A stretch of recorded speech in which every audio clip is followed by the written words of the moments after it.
હમણાં એક છોકરીનો ઈમેલ મને આવ્યો અને મેં એવું લખ્યું છે કે મેમ અમારા સગાઈના દિવસો હતા, અમે પ્રેમમાં હતા ત્યારે એ વ્યક્તિ મને બહુ જ પ્રેમ કરતો હતો, મને બહુ જ સાચવતો હતો, એની પાસે મારી પાસે ટાઈમ હતો. હવે લગ્નના 1-2 વર્ષ અમારા થઈ ગયા છે, પણ હવે એ પહેલા જેવું નથી રહ્યું.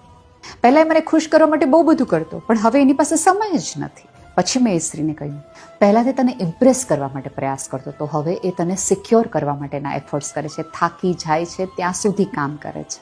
એ લાલ ફૂલનો બુકે નથી લાવતો, પણ તારા ચહેરાની લાલાશ જળવાઈ રહે એ માટે પોતાની જાતને કાળાશ તરફ ધકેલી રહ્યો છે.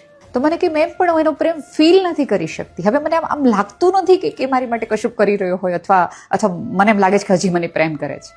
પ્રેમ એ માત્ર ફીલ કરવાનું નથી, પ્રેમ કરવાનું મહત્વ નથી, પ્રેમ નિભાવવું મહત્વનું છે. કદાચ લગ્ન જીવનમાં પ્રેમ એક્સપ્રેસ કરવાનું રહી જતું હોય અથવા તો ડે ટુ ડે લિવિંગની જવાબદારીઓ છે એ ક્યાંક આપણા ઉપર એટલી બધી હાવી થઈ જતી હોય છે કે આપણે કોઈ વ્યક્તિને કહેવાનું ભૂલી જતા હોય છે અથવા તો એક્સપ્રેસ કરવાનું